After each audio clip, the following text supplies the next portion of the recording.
Paano kung sabihin ko sa iyo na ang pagputol ng ugnayan sa kanya ay hindi ang parusa na iniisip mong ibinibigay mo?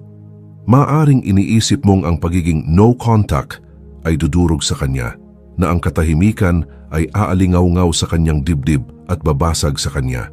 Pero ito ang masakit na katotohanan. Karamihan sa mga babae inaasahan na yan. Nakita na nila ito, pinaghandaan pa nga nila.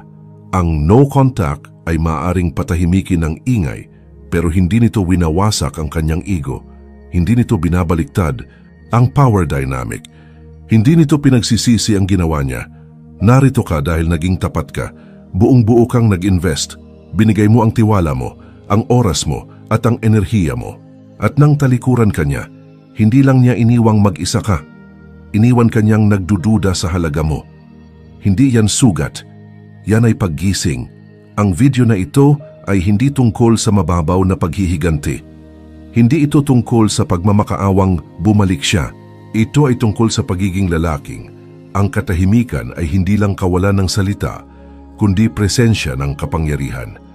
Lalampas tayo sa simpleng no contact. Babaguhin natin ang takbo ng isip mo, itatayo ulit ang pundasyon mo at gigisingin ang puwersang nasa loob mo na magpapaisip sa kanya kung bakit ka pa niya binitiwan. Ito ang Marcus Aurelius Tagalog at ngayon ipapakita namin sa iyo kung paano durugin ang kanyang ego nang hindi mo man lang kailangan igalaw ang daliri mo. Kung sawa ka ng multuhin ng alaala niya, kung handa ka ng durugin ang ego na dumurog sa iyo, pindutin mo ang like button, mag-subscribe, i-on ang notifications at mag-comment sa baba. Babangon ako mula sa pagtanggi. Ngayon, palalalimin, pa natin puwana.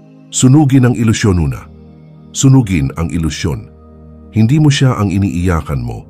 Iniiyakan mo ang ideya niya, ang pantasyang ikaw mismo ang lumikha, ang bersyon niya na sa isip mo lang talaga nabuhay. Yung babaeng nagsabi ng tamang mga salita, humipo sa kaluluwa mo, marahil nangakong habang buhay.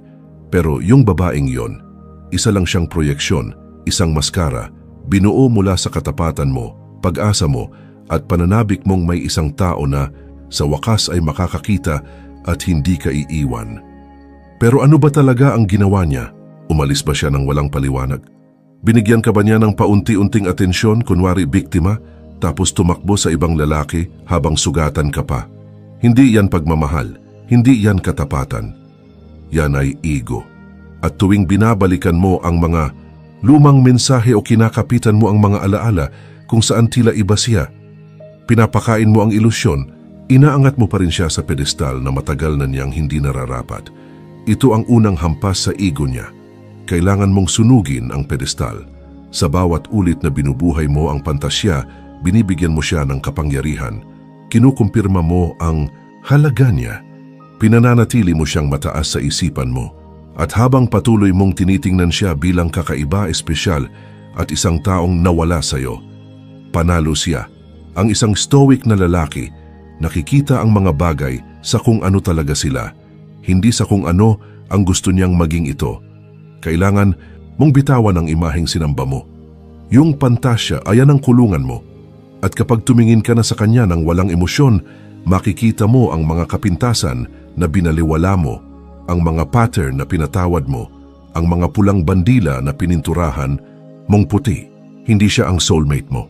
Isa siyang guro. At ang aral, tigilan mong mahalin ang potensyal, tigilan mong gawing romantiko ang kaguluhan, simulan mong igalang ang sarili mo nang higit pa sa pagkakabit mo sa kanya. Sunugin ang ilusyon. Sa mga abo, makikita mo ang katotohanan. Hindi niya sinira ang puso mo. Ibinunyag lang niya kung saan ka walang hangganan. Maging hindi maabot ang no contact ay basic lang, pinakapayak. Kahit sinong lalaki kayang maglahong pisikal, i-block siya, i-mute siya o talikuran siya. Hindi yan kapangyarihan, default lang yan. Kung talagang gusto mong durugin ang ego niya, kailangang mas malalim pa. Kailangan mong maging hindi maabot, hindi lang ng mga daliri niya, kundi ng impluensya niya. Ibig sabihin, walang emosyonal na tagas, walang Instagram story na para sa kanya, walang quotes na may patama, at lalong walang maliliit na mensahe na parang humihingi ng pansin para mapansin ang bago mong sarili. Dahil ito ang totoo, kapag alam niyang may pakialam ka pa, kontrolado ka pa rin niya. Kung kaya ka pa rin niyang patamaan gamit ang katahimikan, isang cryptic post o simpleng paglitaw ng pangalan niya sa notifications mo, panalo siya.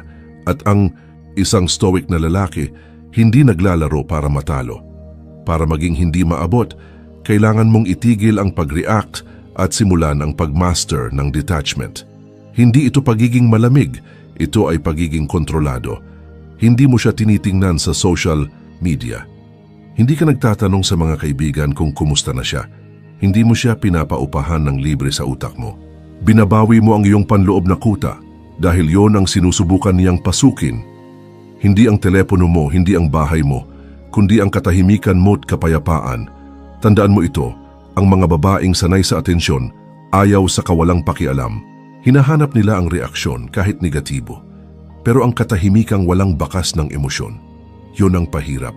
Doon nagsisimula ang mga paano kung doon nababasag ang ego, hindi dahil naglaho ka, kundi dahil nawala ang pakialam mo. Ang pagiging hindi maabot ay nangangahulugang wala siyang alam sa nararamdaman mo, iniisip mo o plano mo. At yang misteryo, yan ang nakakaakit. Nagiging ikaw ang hindi niya maintindihan. Ikaw ang tanong sa utak niya na hindi niya masagot. At kapag hindi ka na niya mabasa, doon siya nagsisimulang kabahan.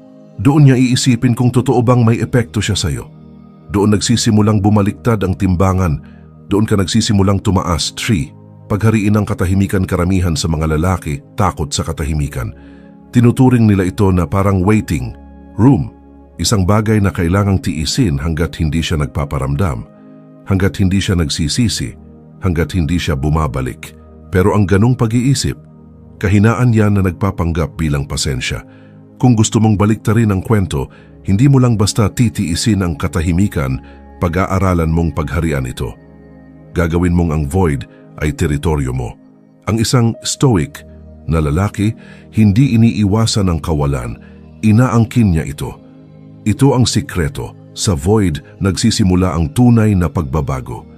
Hindi sa gulo, hindi sa mga pagtatalo, at hindi sa peke o pilit na closure. Nasa katahimikan, sa kawalan ng distraksyon, ng dopamine, ng validation, doon mo makikilala ang tunay mong sarili. Yung bahagi mong sugatan pa rin, bahagi mong kailangang buuin muli, bahagi mong hindi kailanman tunay niyang naintindihan. At doon nakatago ang kapangyarihan. Dahil habang abala siya sa pag-distract sa sarili, sa paghahanap ng pansin, o pagpapanggap na hindi siya apektado, ikaw naman lumalalim. Dinidisiplinang muli ang sarili.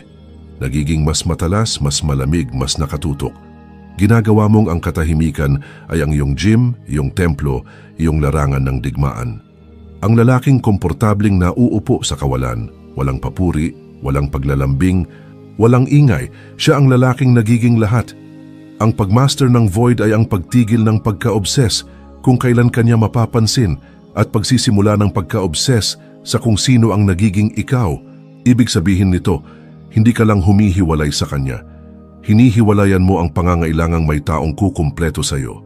Nagbabago ang galaw mo, kumakaunti ang salita mo, lumalalim ang obserbasyon mo, tahimik kang nagtatayo, pero ang ingay ng resulta ay maririnig ng buong mundo. At mararamdaman niya ito, hindi sa text, hindi sa post, kundi sa pagkawala ng kahinaan mo, sa biglaang pagbago ng enerhiya kung saan hindi mo na siya hinahanap sa katahimikan dahil ginagamit mo na ang katahimikan para umangat. Watch. Ang epekto ng salamin, hindi mo nadudurog ang ego niya sa pamamagitan ng pagpapaliwanag.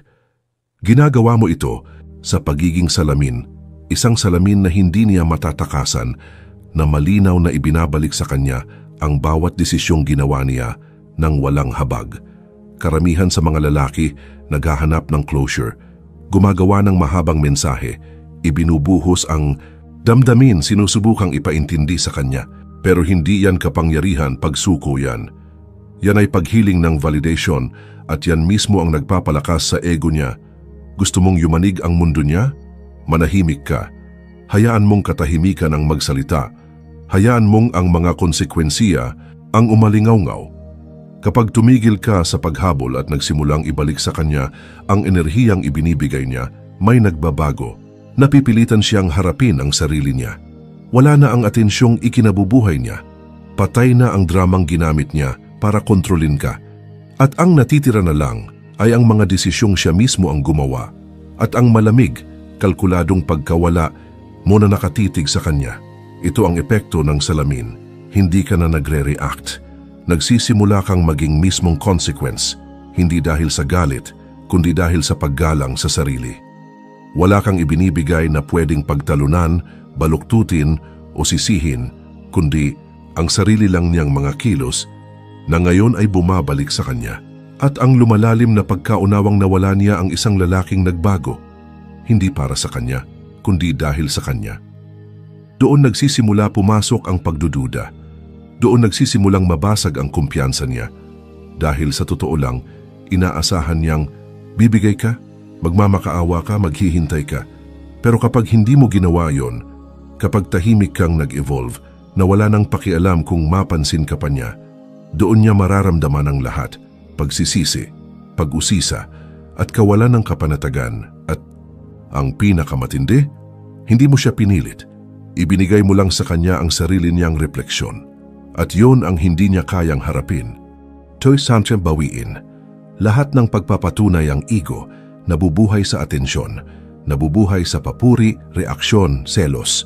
Anumang senyales na may pakialam ka pa. Kaya kahit matapos kanyang iwan, maaaring patuloy pa rin siyang umiikot sa paligid mo. Isang like, dito, isang bigla ang pag-view ng story, isang kamusta ka na text. Huwag kagatin ng pain. Hindi ito lambing, ito ay pag-aalaga sa ego niya. Hindi siya nagtatanong ng, mahal mo pa ba ako?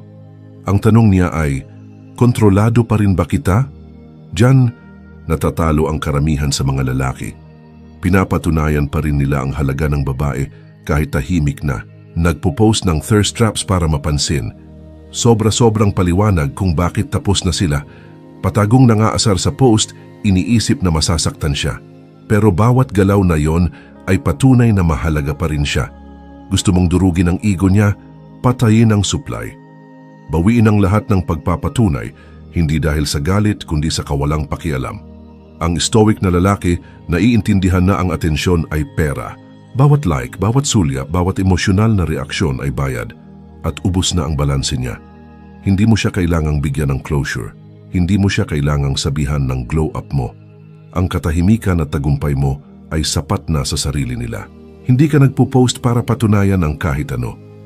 Kumikilos ka bilang lalaking alam ang halaga ng oras niya at hindi ito sinasayang sa mga paalala. Dito nagsisimulang magutom ang ego niya. Kapag na-realize niyang ang paglago mo ay hindi palabas, kundi realidad, at wala siya sa audience, hindi mo layuning magselos siya. Tapos ka na lang talagang mamigay ng enerhiya na parang libreng sample sa mall. Gusto niyang lumayo? Bigyan mo siya ng malamig at walang lamang katahimikan ng pagiging limot. At habang lalo kang lumalalim sa tahimik mong kapangyarihan, lalo ring nababasag ang ego niya. Dahil ano ang mas masakit kaysa sa galit? Walang pakialam. Kapag nakita niyang ni hindi mo na alintana kung pinapanood ka pa niya, doon siya tinatamaan. Hindi na siya ang sentro ng universo mo. Hindi na nga siya pangalan na binabanggit mo. Gawing lakas ang sakitang sakit na dala mo. Hindi yan sumpa. Yan ay hilaw na materyales. May dalawang pagpipilian ka. Hayaang kainin ka nito mula sa loob o tunawin mo ito at pandayin ang isang bagay na hindi kayang sirain. Maraming lalaki ang nananatili sa guho. Paulit-ulit iniisip ang pagtataksil, tinatanong ang sarili, bakit ako? Pero ang isang stoic ay hindi nagtatanong ng bakit. Ang tanong niya ay, anong susunod? Gusto mong durugin ang ego niya. Gawin mong gatong ang sakit na ibinigay niya para maging simula ng lalaking nakatakda mong maging. Ang pinakamapanganib na lalaki ay yung ginawang obsesyon ang pagkawasak ng puso. Hindi sa kanya, kundi sa sariling paghasa, sa gym, negosyo, focus at pag-iisa. Sumisid ka sa disiplina gamit ang apoy na siya ang nagpasindi pero hindi niya makukuha ang kredito. Ang meron lang siya ay distansya at ang lalaking lalabas mula sa apoy. Mas malamig, mas matalim, mas nakakatakot dahil hindi na siya nagmamahal dahil kailangan, kundi dahil pinili niya. Ang transmutation ay tungkol sa pagpapakita sa kanya na hindi kanya winasak, ginawa kanyang mas matibay. Hindi dahil sinadya niya, kundi dahil hindi mo hinayaang manalo ang sakit. Kinuha mo ang bawat insulto, bawat kasinungalingan, bawat pananahimik at ginamit mo ito. Bumuhat ka ng mas mabigat, kumilos kang mas matalino, pinutol mo ang mga sagabal. Kaya't bigla hindi lang niya pinagsisisihan ang ginawa niya, pati ang pagmamaliit niya sa iyo. Ito'y higit pa sa glow-up energy, ito'y elemental. Nagiging ka na isang puwersa ng kalikasan. Kalmado, nakatapak sa lupa, may direksyon. Isang uri ng lalaki na hindi na niya kayang abutin, hindi dahil nagtatago ka, kundi dahil umangat ka na sa antas kung saan hindi na siya kabilang. Hence, maging lalaki na hindi niya kayang palitan ito ang masakit na katotohanan. Karamihan sa mga hiwalayan hindi agad tumatama sa babae. Umaalis siya na iniisip na may mas mabuti pa riyan, na isa ka lang sa maraming pangalan na malilimutan niya, na madali ka lang palitan parang pagpalit ng damit. Diyan ka papasok, hindi sa salita kundi sa pagbabago. Gusto mong durugin ang ego niya. Maging lalaki kang hindi niya kayang palitan kahit kanino pa siya tumakbo. Hindi ito tungkol sa pagyayabang ng pera o paghabol ng status para lang mapansin niya ulit. Mahinang enerhiya yan. Ito ay tungkol sa pagiging buo, mataas ang halaga at matatag sa layunin mo, na ang mismong presensya mo ay nagiging bagay na walang kapalit. Nagiging lalaki ka na ginagalang kahit walang sinasabi. Hindi natitinag sa pressure, dala ang katahimikan bilang sandata at disiplina bilang baluti. Isipin mo, ilan ba sa mga lalaking kilala niya ang hindi sumusuko sa emosyon, hindi nagmakaawa ng pagpapatunay, at hindi sabik sa atensyon o papuri? Bihira, at yan ang kalamangan mo. Habang paikot-ikot siya sa mga lalaking paulit-ulit lang ang dalang enerhiya, ikaw ay nagiging kakaiba, bihira, hindi maabot. Hindi ito tungkol sa pagiging ibang tao. Ito ay pagiging lalaking dapat ay ikaw na noon pa, man kahit wala siya. Siya ang bagyong nagtulak sa iyo na mag-focus. At ngayon sa tuwing mag-scroll siya, sa tuwing maririnig ang pangalan mo, sa tuwing makikita ang pag-angat mo, tatama sa kanya. Hindi lang siya nawala ng nobyo, nawala sa kanya ang isang presensyang minsan lang sa buhay. At ikaw, tuloy ka lang, hindi ka nagyayabang. Hindi ka nagpo-post ng pahugot para siya'y maintriga. Namumuhay ka ng buo, malaya at totoo hanggang sa mismong pagkawala mo ay mas mabigat pa kaysa sa presensya mong dati. Bumuo ng panibagong pagkatao sa dilim. Hindi ka nag-e-evolve ng lantaran. Bumabangon ka sa dilim, tahimik, tuloy-tuloy at walang palakpakan. Doon nangyayari ang tunay na pagbabago, hindi sa comments, hindi sa feed, kundi sa anino ng katahimikan, kung kailan wala nang nakatingin at wala ka nang gustong patunayan. Kung gusto mong durugin ang ego niya, tigilan mong ipakita. Simulan mong maging taong kayang ikapanghinayang. Diyan madalas pumalpak ang mga lalaki. Gusto nilang mapansin ang pagbangon nila. Gusto nilang maramdaman ng babae ang pagsisisi sa real time. Kaya sila nagpo-post ng update, nagpapahiwatig, umaasang mapapansin. Pero di nila alam, umaarte pa rin sila. At ang pag-arte ay kahinaan. Hindi mo kailangang makita niyang nag-i-improve ka. Ang kailangan mo ay maging ganap na ibang tao na sa susunod na marinig niya ang pangalan mo, hindi na iyon ang lalaking iniwan niya. Ang isang stoic nagtatayo sa katahimikan, hindi para gumanti, kundi para muling mabuhay. Pinuputol mo ang mga sagabal. Nagtatayo ka ng bagong sistema. Nagiging disiplinado ka sa tulog, kalusugan at layunin mo. At ginagawa mo ito ng walang inaasahang papuri.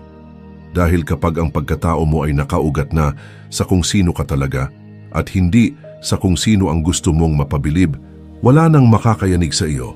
At heto ang irony. Kapag tumigil ka sa pagsisikap na mapansin, doon ka nagsisimulang mapansin. Mararamdaman niya ang pagbabago, hindi sa posts mo, kundi sa pananahimik mo, sa mga kwento ng mutual friends, sa liwanag mong galing sa katahimikan at pag-unlad. Hindi ka na niya makikilala. At yan mismo ang layunin, hindi ito paghihiganti lang, isa itong muling pagkabuhay. At sa panibagong kabanatang ito, hindi na siya kabilang, ngunit Nikes. Hayaan mo siyang manood mula. Sa malayo, hindi mo kailangang i-block siya. Hindi mo kailangang magtago. Hayaan mo siyang manood mula sa distansyang hindi na niya kayang tawirin. Diyan mas matindi ang tama. Hindi ito pagiging petty, ito'y pagiging kalkulado. Nakapagbuo ka na muli, nakakalas ka na, hindi ka na niya mararating. At ngayon, nandyan lang siya, nakatingin sa labas ng bagong buhay mo. At alam niyang wala na siyang puwang dito. Tandaan mo, hinahanap ng tao ang mga bagay na hindi na niya kayang kontrolin. Noong madali kang maabot, binalewala niya ang presensya mo.